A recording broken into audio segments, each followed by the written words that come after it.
रोशनी अपने माँ पिता के साथ सोनपुर गांव में रहती थी। वो बचपन से ही जादुई दुनिया देखना चाहती थी, पर हमेशा घर वाले इसे उसका बचपना कहकर टाल देते थे। रोशनी अब पढ़ाई पूरी कर लाइब्रेरियन का जॉब करने लगी। एक दिन जब रोज की तरह रोशनी लाइब्रेरी में किताबें ठीक कर रही थी, तभी वहां एक लड़की आती है। मुझे ये बुक यहाँ पर सबमिट करनी है। मैं ये बुक 2 हफ्ते पहले लेकर गई थी, पर इस बुक की तो कोई रजिस्ट्री ही नहीं है। अच्छा, कोई बात नहीं, आप इसे यहाँ रख दीजिए, मैं देखती हूँ। नेहा वहां से चली जाती है और रोशनी उस बुक को उठाकर शेल्फ में रख देती है। जैसे ही वह किताब को शेल्फ पर रखती है और पीछे मुड़ती है, तभी अचानक से चमकदार रोशनी के साथ एक आवाज बाहर निकलती है। चमकदार रोशनी देखकर रोशनी पीछे मुड़ती है और उस किताब को बंद कर देती है। बड़ी अजीब किताब है, इसमें अजीब सी रोशनी कैसी थी। आज इसी बुक को लेकर जाती हूँ। ये किताब पहली और आखिरी किताब होगी इस लाइब्रेरी की, जिसे मैंने नहीं पढ़ा। रोशनी उस किताब को अपने घर लेकर आ जाती है। रोज की तरह रोशनी अपने माता पिता के साथ रात का खाना खाने बैठ जाती है। रोशनी मन ही मन सोचती है, कई सालों से मैं कुछ न कुछ पैसे तो जोड़ ही रही हूं। आज सारे पैसों को इकट्ठा करती हूँ और माँ को कूलर के लिए सरप्राइज दे दूंगी।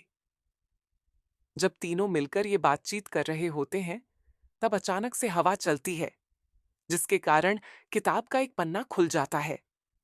रोशनी अपने कमरे में आकर अपना गुल्लक निकालती है, पर उसमें 3,000 ही होते हैं। लगता है हमारी किस्मत में एक कूलर भी नहीं है। रोशनी निराश हो जाती है। कुछ देर बाद उसे अपनी लाइब्रेरी से लाए हुए बुक का ध्यान आता है।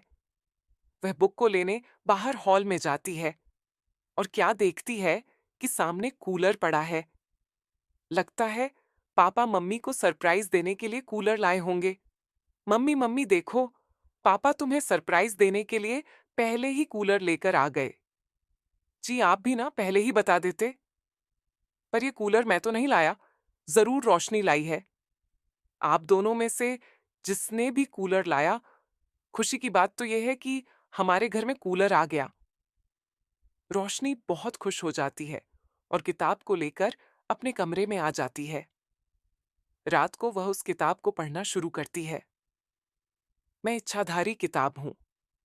मैं उन लोगों के पास खुद खुद पहुंच जाती हूं जिन्हें जादू पर विश्वास होता है। इस जादुई किताब के दूसरे पन्ने को खोलकर जो कोई कुछ भी मांगता है, मैं उसे दे देती हूँ। ये क्या मजाक है।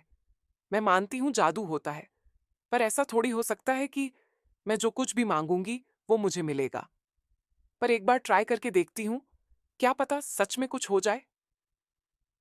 रोशनी किताब का दूसरा पन्ना खोलती है और बोलती है, काश मेरे पास एक मेकअप किट होती। रोशनी की ये बात कहते ही मेकअप किट उसके सामने आ जाती है। मतलब पापा सच कह रहे थे, कूलर पापा नहीं लेकर आए थे।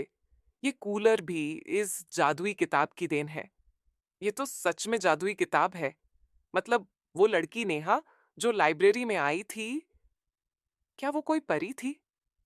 मैं तो हमेशा से ही कहती थी कि जादुई दुनिया होती है, लेकिन कभी किसी ने मेरी बात ही नहीं मानी।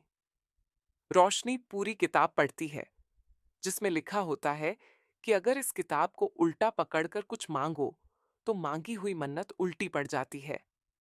रोशनी धीरे धीरे अपनी जरूरत की सारी चीजें जादुई किताब से मांगना शुरू कर देती है। एक दिन रोशनी की माँ और पापा उससे पूछते हैं, आजकल तू इतनी सारी चीजें कहाँ से लेकर आ रही है? रोशनी जादुई किताब के बारे में अपनी माँ को बताती है। हे भगवान, तू इतनी बड़ी हो गई और आज भी तू इन जादुई चीजों को मानती है? विश्वास नहीं होता ना माँ? तो तुम भी इस किताब के दूसरे पन्ने को खोलकर अपने मन की इच्छा मांग लो। हे जादुई किताब, मुझे एक बड़ा सा घर दे दो। उनका छोटा सा घर बहुत बड़ा घर बन जाता है। ये देखकर प्रमोद का लालच कुछ ज्यादा ही बढ़ जाता है। वह हड़बड़ी में लीला के हाथों से किताब छीन लेता है, जो कि उल्टी होती है। जादुई किताब, मेरे घर को सोने चांदी से भर दे। प्रमोद के ये बात कहते ही पूरे घर में अचानक से सांप बिच्छू दौड़ने लगते हैं, जिसे देखकर घर वाले घबरा जाते हैं।